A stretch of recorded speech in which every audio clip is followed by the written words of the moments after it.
Salut les sceptiques, j'ai analysé plus de 160 affiches de propagande et on va essayer de comprendre les mécanismes de persuasion de ces affiches. Bien sûr, c'est un sujet énorme, donc on va explorer qu'une infime partie. Si ça vous intéresse, vous pouvez continuer vos recherches dans la description.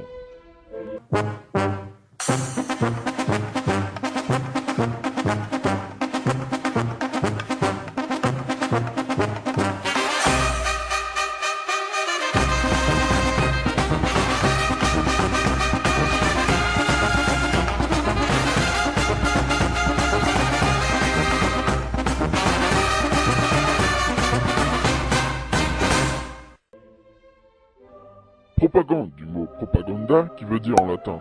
En latin, propaganda est l'adjectif verbal de propager, ce qui veut dire être propagé. Ce terme est inventé lors d'un congrès religieux du pape Grégoire en 1622 pour propager le christianisme par des missionnaires. Tu l'as dit, Buffy. Donc la propagande est une action exercée par le pouvoir politique sur l'opinion publique pour faire accepter certaines idées qui concernent surtout les domaines politiques, sociaux et religieux. Attention, la propagande n'est pas la publicité, ils ont chacun des caractéristiques bien particulières, même si leurs différences sont parfois étroites. Par exemple, les actions publicitaires visent à vendre un bien ou un service, tandis que les actions de propagande cherchent à rallier le public autour d'une idéologie ou à l'influencer sur son comportement politique, idéologique ou religieux. Donc, analysons quelques images de propagande nazie. Bon, comme je vous aime bien, j'ai pas envie de vous faire déprimer pendant cet épisode. Pour chaque présentation des techniques de persuasion, je mettrai une bonne musique. Commençons tout de suite.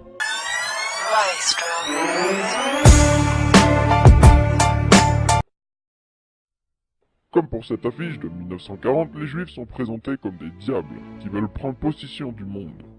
Cette affiche est très réfléchie, elle a pour but de développer la peur, aussi appelée la politique de la peur.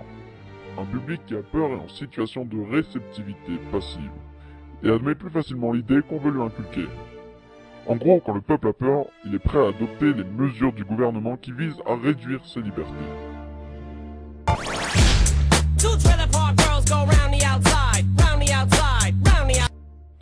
Cette affiche de 1917, I want you for US Army, qui veut dire j'ai besoin de vous pour l'armée américaine, est l'une des plus connues de l'histoire des États-Unis. Elle marque l'entrée en guerre des Américains dans le conflit européen aux côtés des Alliés. Cette affiche montre l'oncle Sam, personnage emblématique des États-Unis, qui nous veut dans l'armée américaine. C'est ce qui s'appelle un appel à l'autorité. L'appel à l'autorité consiste à citer des personnes importantes pour soutenir une idée, un argument ou une ligne de conduite. Et les personnes citées sont souvent pas expertisées pour donner leur opinion. Cette persuasion fait souvent l'objet du gagne-pain des publicitaires.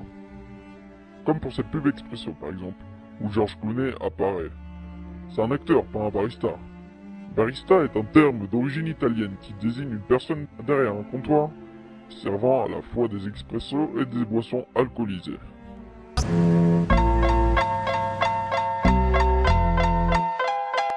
Donc déjà, c'est quoi un témoignage? Action de témoigner à l'écrit ou à l'oral, c'est-à-dire de raconter, d'écrire un fait, un événement auquel on a assisté.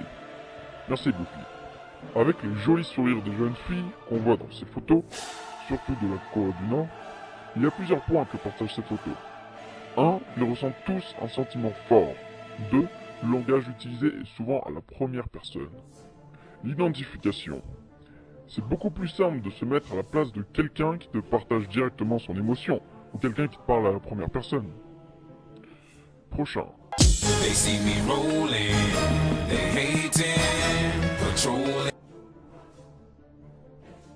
Ce qui a souvent en commun avec ces affiches, c'est qu'ils utilisent les mots « nous » ou « on ». Peu importe si on adhère à leur idéaux, ils nous mettent dans la masse. En psychologie sociale, on appelle ça le conformisme social. Mais c'est un sujet énorme. J'ai fait une vidéo qui parle de ce sujet, avec les expériences, les pubs, etc. Dommage qu'elle soit de qualité pourrie. Ah, mes oreilles!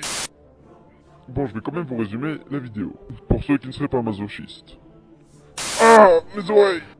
Le conformisme est un don de l'évolution de préférer adhérer les opinions d'un grand nombre de personnes, même si on ne partage pas les mêmes idéaux. On suit le groupe quand même, car on est plus fort en groupe. René Muccini, le définit comme étant l'attitude sociale qui consiste à se soumettre aux opinions, règles, normes, modèles qui représentent la mentalité collective ou le système des valeurs du groupe auquel on adhère, et à les faire sien. Pas mal le René. C'est vraiment un sujet énorme que je suis obligé de survoler si vous voulez pas avoir une vidéo de 11 heures.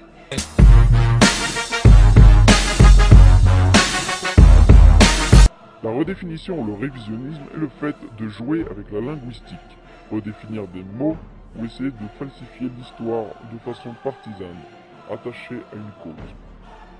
Trop complexe pour que je m'étende plus. Si on parle de linguistique, je vais continuer à en parler avec la désapprobation. L'hippocampe a tout, sauf l'apparence d'un poisson.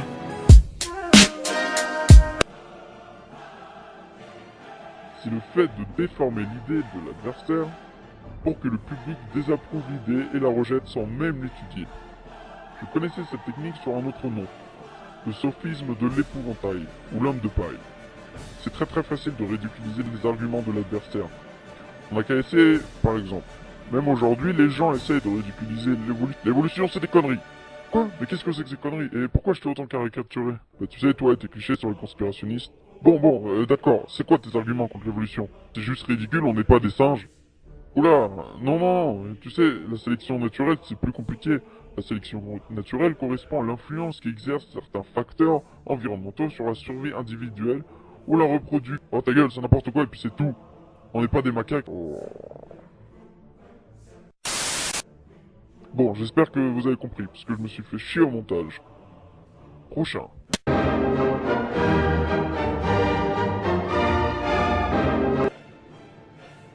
L'amour, force, courage, colère, armes, nucléaire, sang, haine, torture, la patrie, résistance. Pas mal, hein? Ça remplit d'émotions ces mots. C'est ce qu'on appelle les mots forts. Leur connotation permet d'éblouir l'esprit critique de l'auditoire et le mettre dans une fumée d'émotions qui l'aveugle. Des mots utilisés par les propagateurs qui empoisonnent notre réflexion sur le message derrière ces mots. On peut voir dans ces affiches ces mots-là.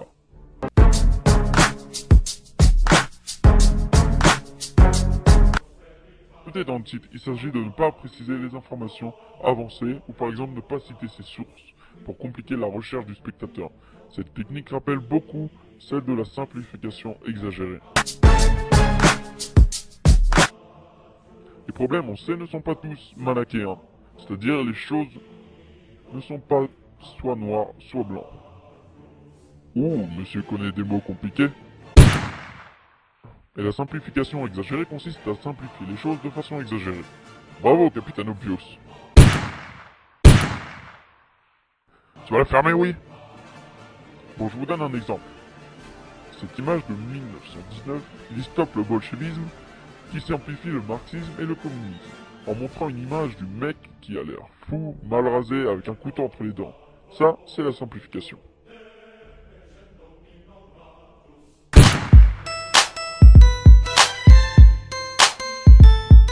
Je vais faire un parallèle entre cette technique nommée Kidam et la fameuse histoire du cheval de Troie, expression qui tire son origine d'une légende grecque. Les Grecs ont pu envahir la ville de Troie en utilisant un cheval de bois avec des soldats cachés à l'intérieur. Et le Kidam est le fait de se déguiser comme son auditoire, pour qu'il soit plus enclin à accepter vos propos. Par exemple, bonjour, je suis un scientifique avec une blouse. Oui, ok, bonjour. Donc par exemple, quelle jolie plante, très jolie, très jolie, une jolie plante. Qu'est-ce que vous faites? Vous connaissez pas la mémoire de l'eau? Oula.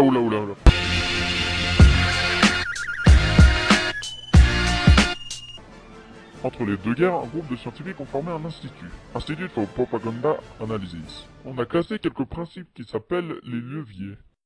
1. Levier d'adhésion. Faire accepter une personne, une idée ou un parti comme bon, en l'associant à des mots ou symboles bons. 2. Levier de rejet. L'opération inverse avec des symboles du mal ou des valeurs détestées. 3. Levier d'autorité. Récupérer le prestige d'un homme ou d'un institut ou exagérer la valeur exemplaire d'un cas pour faire approuver ou rejeter. 4. Levier de conformité, qui fait appel au poids de la masse des partisans ou l'apparence à une entité supérieure, nation, église, pour obtenir l'adhésion. Ces 4 leviers vous vont aider à différencier la propagande d'une simple opinion.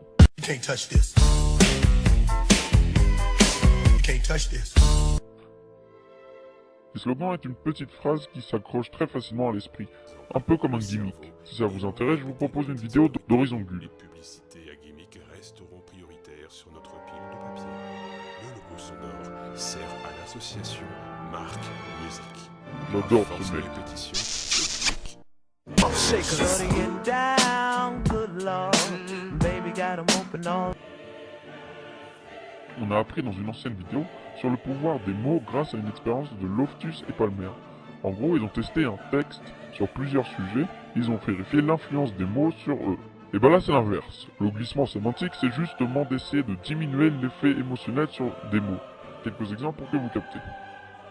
Frappe aérienne à la place de bombardement. Dommages collatéraux à la place de victimes civiles. Libéralisme à la place de capitalisme. Et cette technique les propagateurs l'adorent. Merci à tous d'avoir suivi l'épisode. Bon, si vous avez aimé, je vais pas demander ça, mais bon. Un petit j'aime, et si vous voulez ne rien rater, abonnez-vous.